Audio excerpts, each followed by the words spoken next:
Hello, my name is Maxwell Smith, and welcome to my cast talk. So, throughout my entire college career, it's been a big part of me and my assignments that I want to work with Lego. I love Legos, I've always loved them. So, if I could get a career in something that's truly my dream out of college, it would be a position somewhere at Lego. So, I found it only fitting, with this being effectively my last college assignment ever, that I would go back to where it all started and what I've relied on and used throughout a lot of college. So I'm going to be talking today about my favorite thing, Lego Star Wars, and some of the opportunities behind Lego Star Wars. So I think a big part of Lego, and specifically Lego Star Wars, is the idea of advertising to someone with nostalgia as a big part, a big selling feature. So you see it a lot with Lego sets now. You see tons of new sets. I know Christmas Vacation's getting one. Twilight's got it. Tigger and Winnie the Pooh. Tons of characters from multiple different generations are all getting Lego sets at this point. And a lot of that is because, I believe, of nostalgia. According to page 10 of Camille Lubinski's study on nostalgic-based marketing, Lego is one of the best at the entire practice, and this is because they take advantage of millennials and how millennials are now falling into that nostalgic trap as past generations. So here, while I'm not a millennial, I have a whole bunch of Lego Star Wars characters. I have the box to a set here, and the set itself built. So just kind of going over some things. The price of Lego has only been effectively steadily going up. And we saw that start at COVID time. So when COVID came, I believe a lot of people were stuck in their houses and needed a new outlet of creativity. So they went all in on something that they loved, like Lego.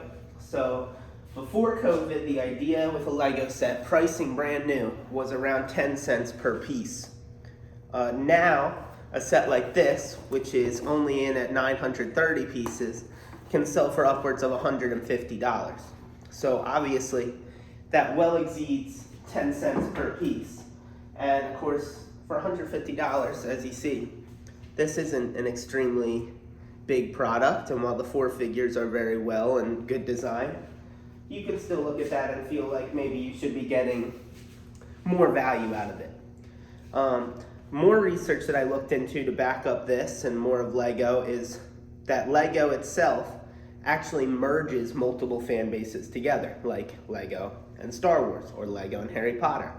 And on page 9 of the research done by Gry Hangsmark-Kinson, Michael Frabern-Hajort, and Lucas Johansson Bieiser, they found that 69%, through their research, 69% of people that consider themselves Lego fans are a part of the hobby because it is merging one fandom with another. So that could be Twilight, Star Wars, Harry Potter, Jurassic Park, any of these other IPs that people have nostalgic feelings towards and pay a big part of their life towards, a lot of attention. When it becomes merged with Lego, it now becomes even more enticing for somebody to want to purchase. And I experience this firsthand. I say all the time, I'm not really a Star Wars fan, I'm not really a Lego fan, I am a Lego Star Wars fan. Like, I am, the mix of both things is what gets me excited, and you see a lot of people do this. Some of these little figures can go up unbelievably exponentially in price over time just because somebody wants a character that hasn't been made in 10 years. Some examples of this, you see characters like Coleman Trebor, who literally had 20 seconds of screen time throughout the films, is now selling for $50+ just for that figure because he only came out of one set in 2013 and people want that figure now. They want every character represented. You see that as well with characters like Stas Ali. Same thing, she sells for upwards of $30 to $40 just for a figure, just because she hasn't gotten one. And this leads to some fans buying sets like this just because they know this set is going to have an exclusive figure that will become rare and will lead to people possibly wanting the set. This figure could become $100+ in value, and then that effectively bought the set for you. Finally, touching into research, kind of ending it off. The last bit of research I found was on page 16 of some research done by Vlata Batorik about popular cultures.